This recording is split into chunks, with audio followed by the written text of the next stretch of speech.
স্বামীর সঙ্গে কেমন সম্পর্ক রাখতে হবে?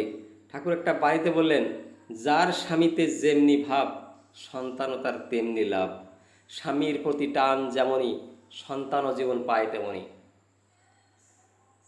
বাড়ির যে দাদাটি থাকবে তার ব্যবহার কেমন থাকবে, মাটির ব্যবহার কেমন থাকবে, একটা আশ্রম পরিবেশ কী করে গঠন হবে, একটা আদর্শ কেন্দ্রিক পরিবার কী করে গঠন হবে, শ্রী ঠাকুর অনুকূলচন্দ্রের যুগে নিয়ে আসলেন।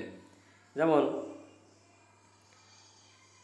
পুরুষের থাকবে ইষ্ট নেশা, সবসময় যেন ইষ্ট নেশা থাকবে, আর সেই বাড়ির নারীর থাকবে স্বামীর প্রতি টান।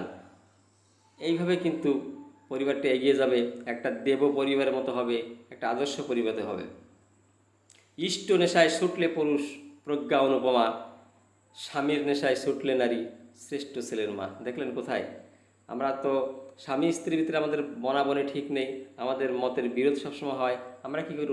উন্নত সন্তান আনবো। উন্নত সন্তান আনতে গেলে একদম স্বামীর সাথে সেই রকম সম্পর্ক থাকা লাগবে, আর স্বামী ও স্ত্রীর সাথে সেই রকম সম্পর্ক থাকা লাগবে।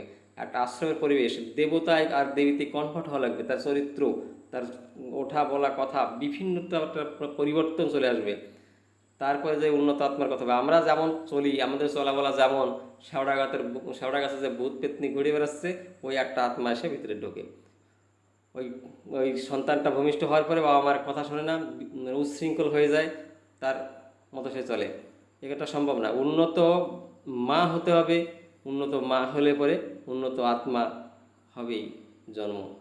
এটা ওরা মানে ঠিক কথা।